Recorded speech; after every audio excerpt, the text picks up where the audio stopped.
Hi everyone, Ray here, and I can't find Meg, and I'm hearing these really weird noises, and I'm starting to get a little freaked out. Meg, where are you? Here's MEG-A-RAE.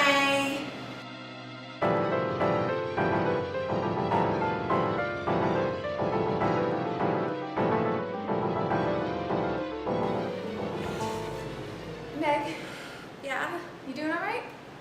I think so. I just have a really bad headache. So you don't remember that whole little interlude at the doorway? Huh? You kind of went all Jack Nicholson in The Shining on us. Maybe that's why I have the headache. I don't remember. Yeah, it's a little crazy. Are you okay to do book reviews? I think so. Okay, you just tell me if you're not, because that Okay. was like really wackadoodle and I'm a little concerned. Sorry. Okay.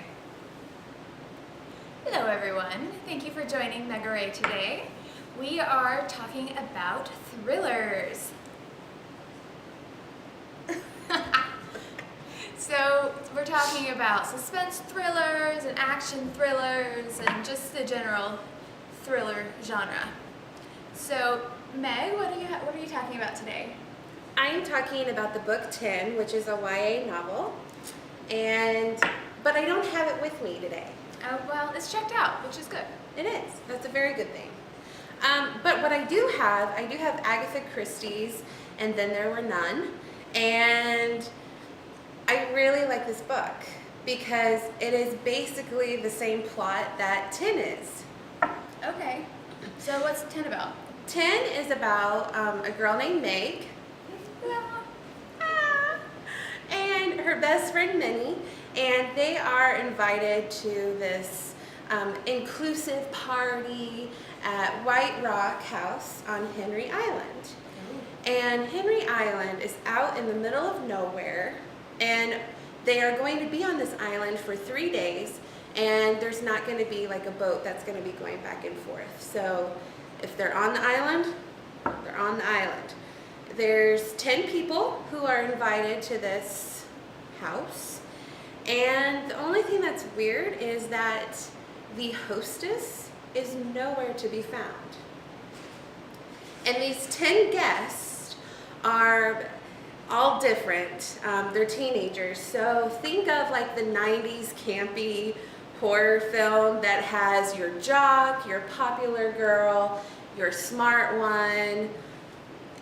There's all the stereotypes. all the stereotypes are at this party, and they find this video that is very creepy and basically shows 1 with a slash mark and 2 with a slash mark up till 10.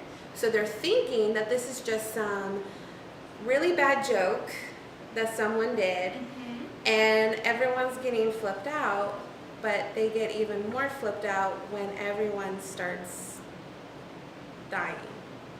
Dun dun dun! Yeah. And then there was none.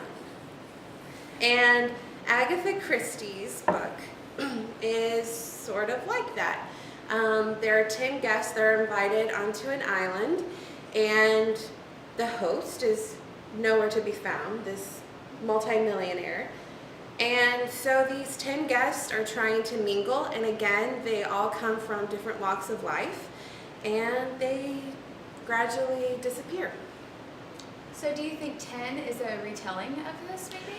I think it's a retelling of Agatha Christie's novel, and I also think it has a lot of, if there are teens out there, you probably don't remember the 90s, but it's sort of like Scream in a way that you really have all of your stereotypical teens in one room, and they're trying to defend themselves and find out who the killer is.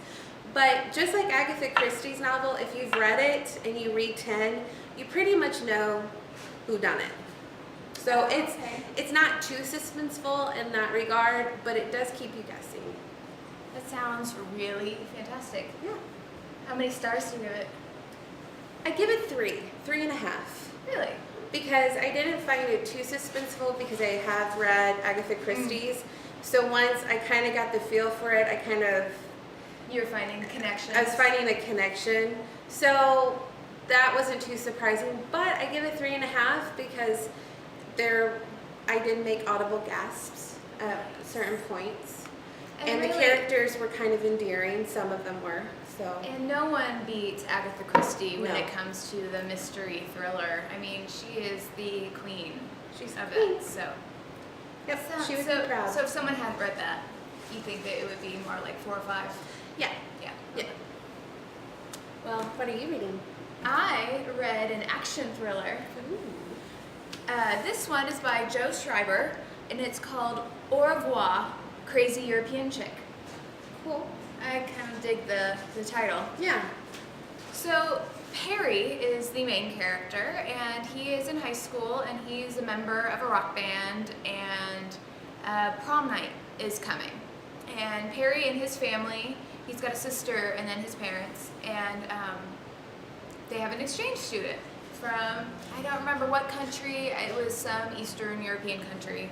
I want to say Romania, but I don't That's think kinda that's cool. right. It might be right though. Anyway, so Gobi is the young woman from this Eastern European country and is the exchange student, and she's lived with them for months, and she wears a lot of the traditional garb. She's kind of plain and mousy, and I mean, people were kind of making fun of her, but Perry stood up for her, and he was a good kid. Good. The whole time. But his mom comes to him one day and he's like, I want you to take Gobi to prom. And he's like, I can't take her to prom. One, why would she want to? She doesn't seem the prom type. And two, our band is playing in New York City that night. And we've got the gig. Uber cool. We paid to play there. It's like our big break. Mega. It's like awesome. Mm-hmm. But his parents insist, and apparently Gobi actually wants to go to the prom.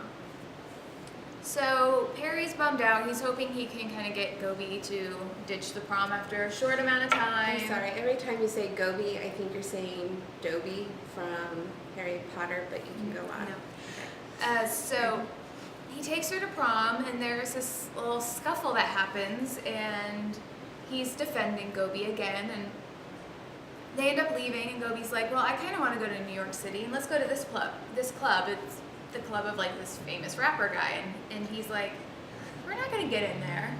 And so they drive there, and they get in, and he's like, this is crazy. And she's like, oh, go wait at this table, I'll be right back. Well, he goes and waits at the table, and when she does finally come back, she's now in like this little black dress and is completely smoking, and he's like, what's happening? And then she's like, we have to go now, pretty much because she just killed a guy, and they have to get out before the cops come. So she just carries around like a black dress with her wherever she yeah. goes? So it turns out this whole time, she's not a student, she's not an exchange student, she's an assassin with like 4 or 5 marks, and she has to kill them all. Go figure. That night. And so the entire book, except for a little bit at the beginning and a little bit at the end, take place on prom night as poor Perry is the chauffeur for this crazy European chick who wants to kill a bunch of people. Mm-hmm. And it's nonstop action, it's a ton of fun, and Perry's killer playlist is book numero 2 in the story. This just came out. I would show you Au revoir, Crazy European Chick, but it's checked out because there's some smart student here who's like, I want to read a good book, so he read it. Good. And while that takes place in New York City in one night, this one takes place in Europe. Woo-hoo. So if you're looking for a good action thriller, check out Joe Schreiber's series, the Perry and Gobi series, starting with Au revoir, Crazy European Chick. I have to check that out. You should. It's really good, and it's really quick. It's a fast pace. It's a page turner. Awesome. A lot of fun, really quick, non-stop action. Great. So, is that it for you? I think so. Feeling all right still? Kind of. Okay. I think I'm gonna go take care of Meg. Make sure she's okay before the crazy comes back out. But check out a thriller at your library if you like the thrillers at the movies. They're even better in the book. See you next week.